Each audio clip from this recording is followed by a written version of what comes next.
On a tous cette petite voix dans la tête qui nous insuffle parfois des choses très positives ou parfois des choses très négatives.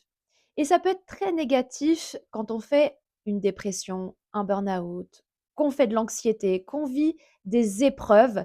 Eh bien, cette voix peut être même fatale et amener certaines personnes au suicide. Alors, voyons voir de quoi est faite cette petite voix, d'où vient-elle et levons le tabou sur cette voix qui peut nous emmener dans des états d'être très négatifs et nous tirer vers le bas. Alors, en tant qu'être humain, on est quelque chose de très complexe, on a une nature très complexe. On est à la fois le résultat de notre lignée, on charge des choses de notre lignée, on a un patrimoine génétique, on porte des choses dans notre sang et aussi on a notre vécu. On a vécu des choses qui nous ont blessés plus ou moins, ça dépend de notre personnalité parce que notre personnalité est propre aussi.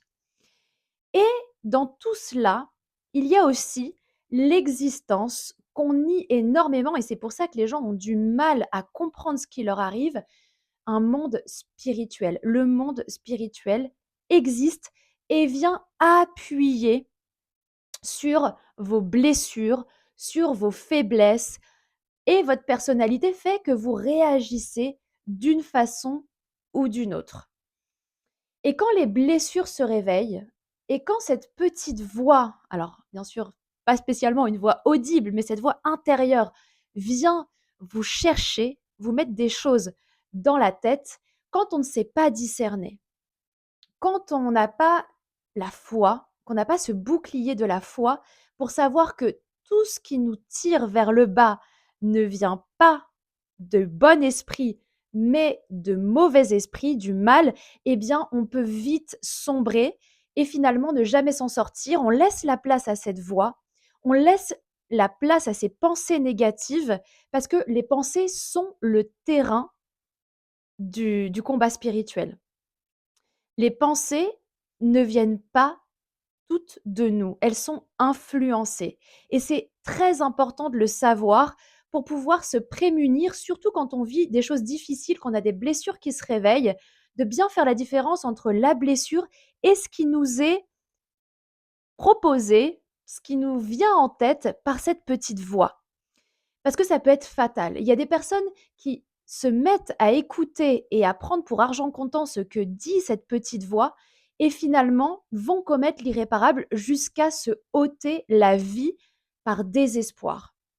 Ça vient aussi chercher votre identité.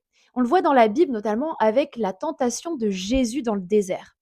On voit qu'à plusieurs reprises, le mal, le diable, alors que Jésus passe les 40 jours dans le désert à jeûner, il commence souvent, enfin, 3 fois, il commence 2 fois, des 3 fois, sa phrase par: «Si tu es le fils de Dieu».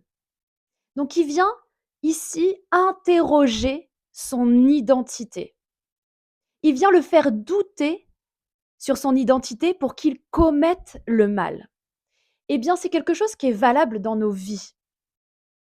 Et quand on a vécu des choses difficiles, quand on a vécu des violences, quand on a vécu des abus, quand on a vécu des choses compliquées et que les blessures se réveillent, on peut avoir cette petite voix aussi qui vient nous nous interroger sur notre identité, nous faire vaciller et au final, on voit qu'on a beaucoup de personnes qui perdent pied et aujourd'hui, comme il y a une perte de foi, c'est pour ça qu'on se retrouve dans une société où les personnes tombent énormément en dépression parce qu'elles ne discernent pas d'où viennent cette voix et qu'il y a un monde spirituel, réel, qui agit à différents niveaux selon chacun, chaque jour dans nos vies.